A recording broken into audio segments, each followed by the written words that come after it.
तुलीदो जिते न साथी को साथ लीदो उते को शाफियो हुजूर थींदो जिते न साथी को साथ लीदो जिते न साथी को साथ लीदो उते को शाफियो हुजूर थींदो असां में आहिनि गुनाह के असां में आहिनि गुनाह के खुदा का माफ़ी वठी सुनीलो असां में आहिनि गुनाह के खुदा का माफ़ी वठी सुनीलो जिते न साथी को साथ ॾींदो उते को शाफ़ियो हुजूर थींदो अबो अम्मा भी न साथ ॾींदा बच्चा बितन खां परे थी वेंदा अबो अम्मा भी न साथ ॾींदा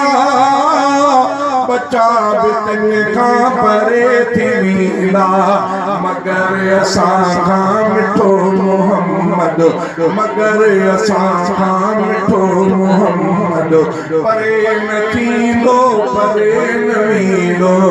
मगर असां खां मिठो मोहम्मद परे न थींदो परे न वेंदो असां में आहिनि गुनाह के खुदा खां माफ़ी वठी सुनीलो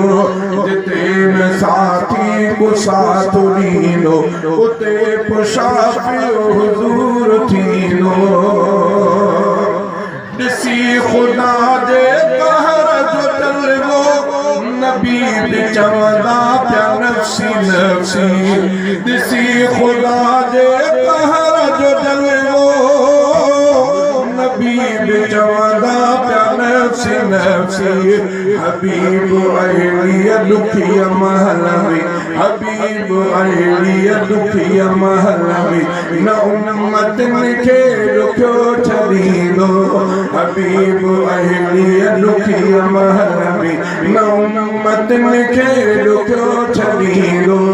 असां में आहिनि गुनाह के खुदा खां माफ़ी वठी सुनीलो जिते न साथी को साथ ॾींदो उते को शाफ़ियो हुजूर थींदो खुदा जो महबूब ख़ल्क़ सबर खुदा अॻियां वेंदो सजदे में पिण हिसाब जल्दी पुॼार थींदो हिसाब जल्दी पुॼार थींदो शफ़ा हबीबनि जी रब मञींदो हिसाब जल्दी पुॼार थींदो शफ़ा हबीबनि जी रब मञींदो जिते न साथी को साथ ॾींदो उते को शाफ़ियो हुजूर थींदो सुञाणे पंहिंजे उम्मतनि खे हथनि सां प्यारींदो आब कौसर साईं जन खां सहाबा पुछा पे साईं माशर फरमाया सुञाणे दस्तयो मुंहिंजो उम्मत उन्हनि पंहिंजे उम्मतनि खे हथनि सां प्यारींदो आब कौसर सुञाणे पंहिंजे उम्मतनि खे हथनि सां प्यारींदो आब कौसर मां घोर अहिड़े हबीब तां थिया मां घोर अहिड़े हबीब तां थिया जो हौज़ कौसर ते सभु ॻॾींदो मां घोर अहिड़े हबीब तां थिया जो हौज़ कौसर ते सभु ॻॾींदो जिते न साथी को साथ ॾींदो उते को शाफ़ियो हुजूर थींदो असां में आहिनि गुनाह के खुदा खां माफ़ी वठी सुनीलो